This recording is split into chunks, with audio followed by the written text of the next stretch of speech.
Salut les codeurs, aujourd'hui nous allons utiliser le datepad. Dans le cours précédent, nous avons vu un peu qu'est-ce que c'est qu'une variable et aujourd'hui nous allons mettre en pratique. Donc nous tapons datepad. Datepad et map. Voilà, c'est le datepad. Et je vous avais dit un peu à quoi servait le datepad. Pour rappel, je vous avais dit que le datepad était comme une console qui nous permettait d'apprendre le DAT, de coder en DAT. Donc, lorsque vous arrivez au début sur le datepad, vous voyez, ça montre des lignes de code comme si on était sur Flutter. Voilà, bien si Neopad, et on choisit DAT. D'accord. Vous allez voir que ça change directement. Ok. Nous sommes sur la console DAT et nous allons commencer à pratiquer. Nous allons commencer à apprendre le DAT. Voilà. Donc, je vais commencer à vous expliquer les différents onglets. Ici, il y a les règles ici. Ça nous permet d'écrire notre code. Voilà. Et à notre droite ici, nous avons la console. Et en bas ici, nous avons la documentation. Voilà. Donc, je vais montrer d'abord l'essentiel. Et comment est-ce que notre code se passe? Lorsqu'on vient sur datepad, on a un petit code qui est déjà généré ici. Quand je mets à collab, ça commence ici et ça termine ici. Voilà. Si vous vous rappelez bien, je vous avais parlé de la méthode main qui est le point d'entrée de toute application. Voilà, c'est la méthode principale, la méthode qui permet de lancer notre application, permet de lancer nos codes.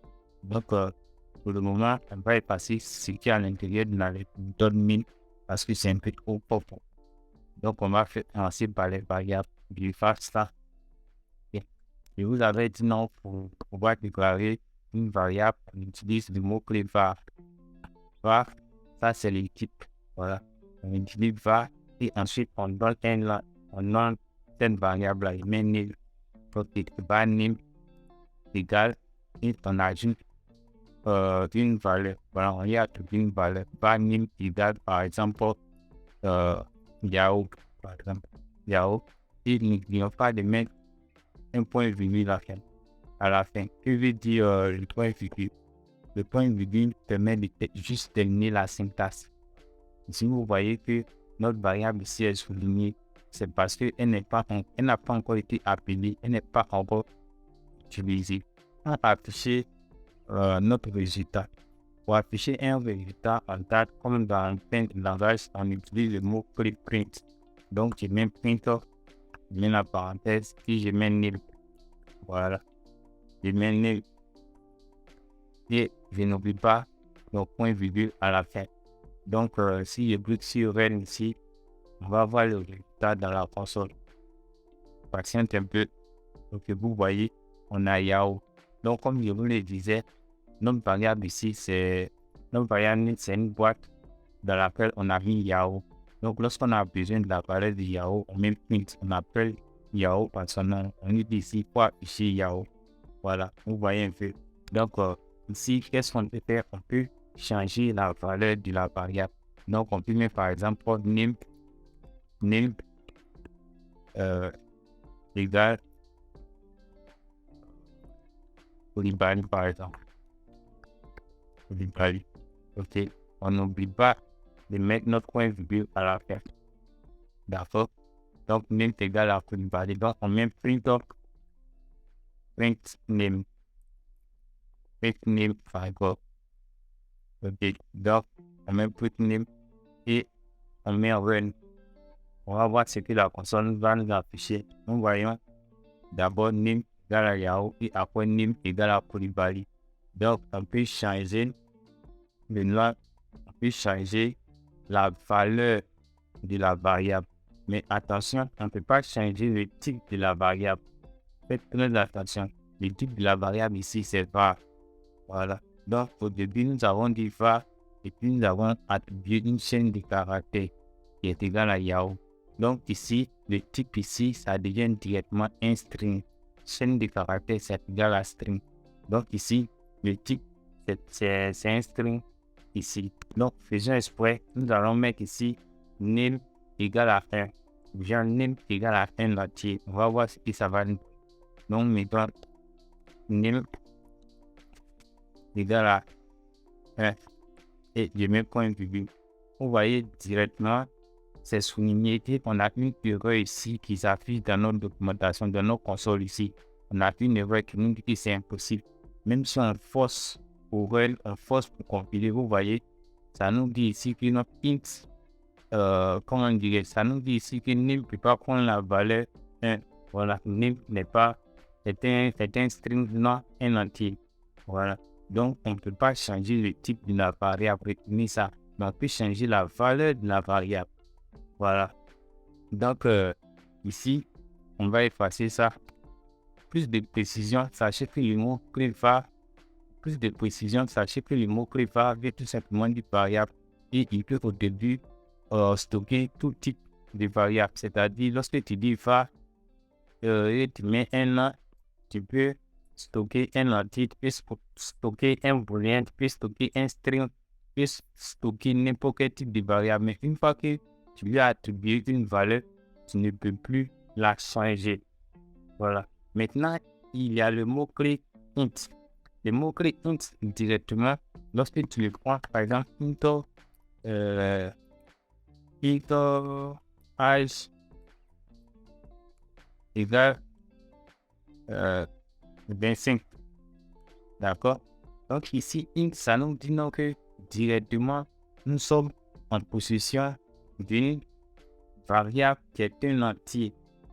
Voilà. Ça, on ne peut pas lui attribuer une chaîne de caractères.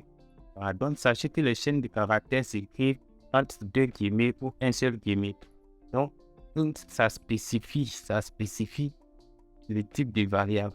Donc, lorsqu'on prend var, ça prend en compte toutes les variables. Mais lorsqu'on prend int, ça spécifie le type de variable. Donc, de même que int, il y a le string. Comme un string, ça veut dire nous avons en possession une variable qui prend seulement des chaînes de caractères. Voilà, donc prenons par exemple, string moi égale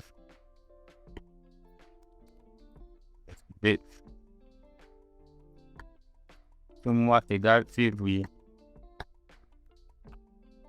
Et oublier, sans oublier le point virgule. Ok. Donc ici, je mets string mois égale février. Et je viens ici, je mets print off. Puis, en parenthèse, je mets meilleur. Ok. Donc, je viens, je clique sur elle. Ok, vous voyez, nous avons Yahoo, Koulibaly, février. Voilà. On peut aussi print off âge. On met print off âge ici.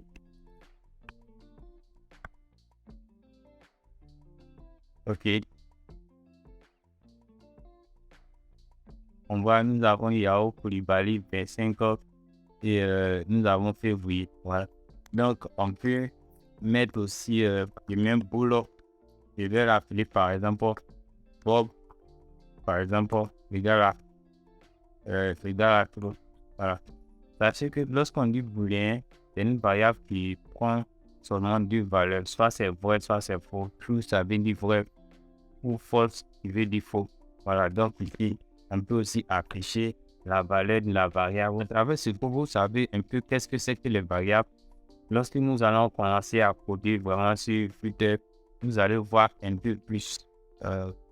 Retenez juste qu'une variable est un espace de stockage qui nous permet de stocker des valeurs, voilà, de stocker toutes sortes de choses. Donc, pour déclarer une variable, nous devons suivre trois étapes tout simples. On lui donne son type, on lui donne un nom et on attribue une valeur.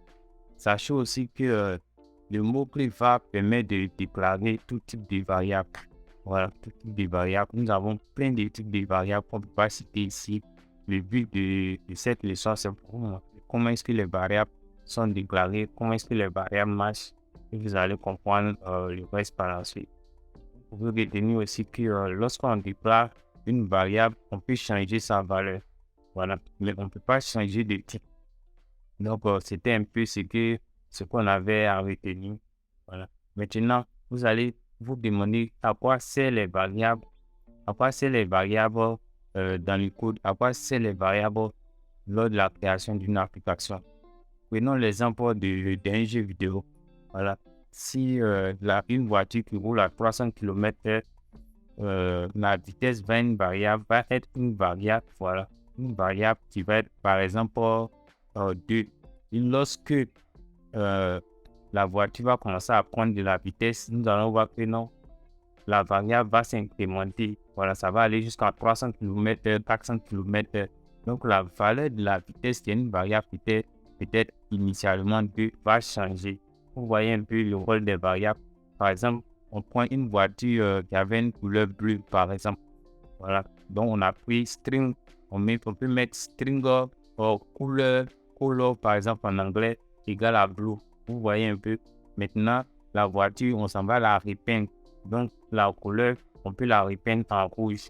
Voilà. Donc, c'est un peu à ça que c'est les variables. Les variables permettent de stocker des valeurs qu'on appelle plus tard.